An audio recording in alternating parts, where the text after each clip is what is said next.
Hello everyone, welcome to another video. In this video I will show you how you can solve your mouse issues. As you see here is a cursor, but when I move the mouse in the mouse pad, it doesn't move.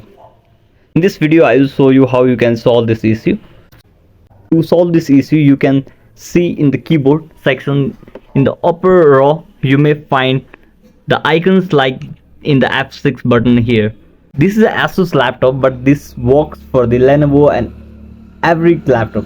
You may find these icons in the other laptop as well. You can see here in the F, if you press the F6 button here, then your touchpad will be enabled. Now when I move the cursor, it moves.